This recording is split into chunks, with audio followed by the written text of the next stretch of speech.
Welcome to Let's Read the Books of Morrowind. The Brothers of Darkness by Palan Assi. As their name suggests, the Dark Brotherhood has a history shrouded in obfuscation. Their ways are secret to those who are not themselves brothers of the Order. Brother is a generic term. Some of their deadliest assassins are female, but they are often called brothers as well. How they continue to exist in shadow, but be easily found by those desperate enough to pay for their services, is not the least of the mysteries surrounding them. The Dark Brotherhood sprang from a religious order, the Morag Tong, during the Second Era. The Morag Tong were worshippers of the Daedra spirit Mephala, who encouraged them to commit ritual murders. In their early years, they were as disorganized as only obscure cultists could be. There was no one to lead the band, and as a group they dared not murder anybody of any importance. This changed with the rise of the Night Mother.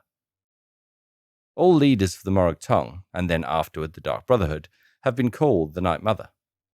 Whether the same woman, if it is even a woman, has commanded the Dark Brotherhood since the Second Era is unknown.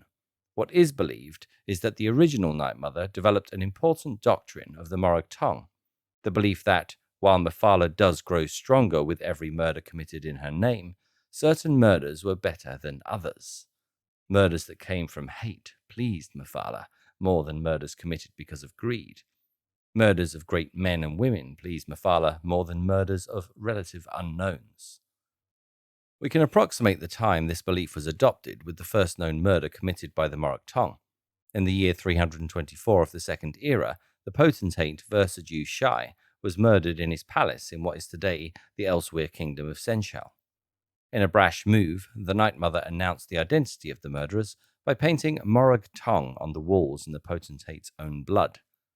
Previous to that, the Morag Tong existed in relative peace, more or less like a witch's coven, occasionally persecuted but usually ignored.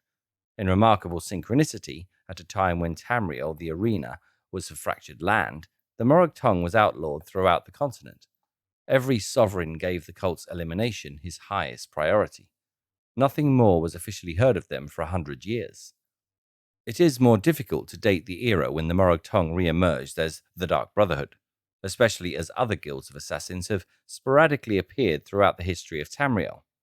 The first mention of the Dark Brotherhood that I have found is from the journals of the Blood Queen, Alemahera of Hegath. She spoke of slaying her enemies by her own hand, or, if necessary, with the help of the Night Mother and her Dark Brotherhood, the secret arsenal my family has employed since my grandfather's time. Alemahera wrote this in the Second Era 412, so one can surmise that the Dark Brotherhood had been in existence since at least 360 if her grandfather had truly made use of them.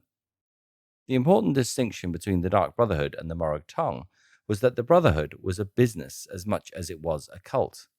Rulers and wealthy merchants used the order as an assassin's guild. The Brotherhood gained the obvious rewards of a profitable enterprise, as well as the secondary benefit that rulers could no longer actively persecute them. They were needed. They were purveyors of an essential commodity. Even an extremely virtuous leader would be unwise to mistreat the Brotherhood. Not long after Alemahera's journal entry came perhaps the most famous series of executions in the history of the Dark Brotherhood. The Colovian Emperor Potentate Savirian Chorak and every one of his heirs were murdered on one bloody night in Sun's Dawn in 430.